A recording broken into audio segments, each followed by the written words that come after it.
अस्सलाम वालेकुम नाज़रीन, एक नई वीडियो में खुशामदीद। आज की वीडियो में आपके साथ शेयर करने वाली हूँ आलू के सीख कबाब बनाने की रेसिपी। बहुत सारी ख़वातीन ने कभी भी इसको ट्राई नहीं किया होगा। आलू की टिक्कियाँ बनाने की रेसिपी तो आपने बहुत दफ़ा ट्राई की होगी और अक्सर ही घरों में ये रेसिपी जो है वो ट्राई की जाती है, लेकिन सीख कबाब भी आलू के साथ बनाए जाते हैं और ट्रस्ट मी, चिकन से ज़्यादा टेस्टी ये जो कबाब है वो ये बनते हैं।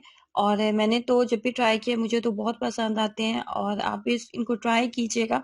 आसान होने के साथ साथ सस्ती सी रेसिपी है, हर कोई इसको आसानी से बना सकता है। तो कैसे बनाएंगे इसको, आइए जानते हैं। इसको बनाने के लिए सबसे पहले मैंने 3 अदद दरमियाने साइज़ के आलू लिए। ये 3 अदद दरमियाने साइज़ आलू लेने के बाद बॉयल करने के बाद इनके अंदर नमी बिल्कुल नहीं होनी चाहिए और अच्छे से इनको आप ट्राई कर लें। ट्राई करने के बाद जो है इसको आपने ग्रेटर की मदद से अच्छे से ग्रेट कर लें और जितना ज़्यादा आप फाइन कर सकते हैं कर लें। उसके बाद इसके अंदर हम चावल का आटा ऐड करेंगे। चावल का आटा इसको एक्स्ट्रा क्रिस्पी बनाएगा और जब आप खाएंगे तो ये आपको नरम, बहुत ज़्यादा नरम नहीं फील होंगे, क्रिस्पी फील होंगे।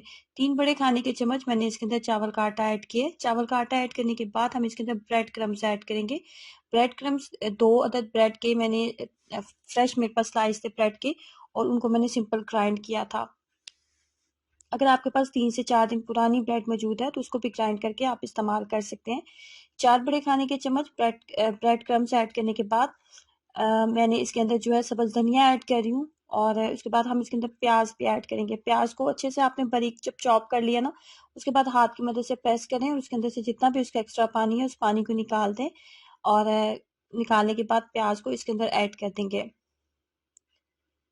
3 खाने के चम्मच मेरे पास तकरीबन प्याज था, जो प्याज मैंने इसके अंदर ऐड किया। उसके बाद इसके अंदर जाएगा चिकन सीख कबाब मसाला। नेशनल वालों का चिकन सीख कबाब मसाला मैंने ऐड किया। ये किसी भी किराना स्टोर से बहुत आराम से आपको मिल जाएगा।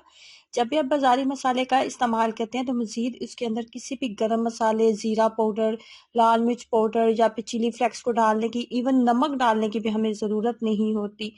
उसके बाद इसको थोड़ा सा फ्लेवर इसका चेंज करने के लिए मैंने इसके अंदर जो है ये खुश्क धनिया ऐड कर रही हूँ। खुश्क धनिया पकोड़े हों, आलू की टिक्कियाँ हों या सीख कबाब हो, उसमें एक अलग से ही इसका टेस्ट आ रहा होता है।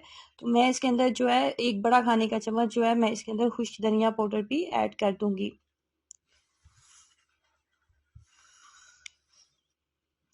नमक मैंने इसके अंदर ऐड नहीं किया, जैसे कि मैंने आपको बताया कि जब भी बाज़ारी मसाला ऐड किया जाता है तो उसके अंदर नमक की मिकदार बिल्कुल बैलेंस होती है, उसमें नमक डालने की ज़रूरत नहीं होती। हमारे घर में तो नॉर्मल नमक का इस्तेमाल किया जाता है। अगर आप थोड़ा ज़्यादा नमक खाते हैं तो फिर आप अपने टेस्ट के अकॉर्डिंग इसको एडजस्ट कर सकते हैं। इसके अंदर मज़ीद किसी भी मसाले को डालने की ज़रूरत नहीं होती।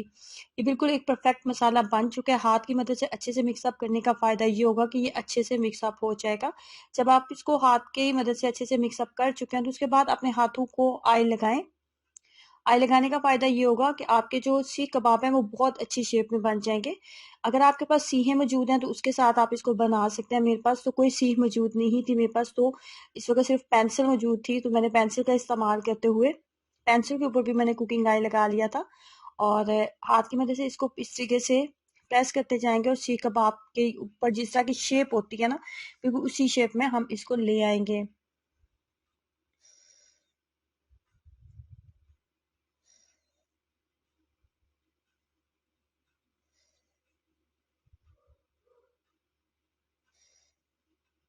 इस तरह ये देखने में जितने मज़े के लग रहे हैं, ये जब बनते हैं तो खाने में भी बहुत ज़्यादा टेस्टी लगते हैं कि आप अपने हाथों को रोक नहीं पाएंगे।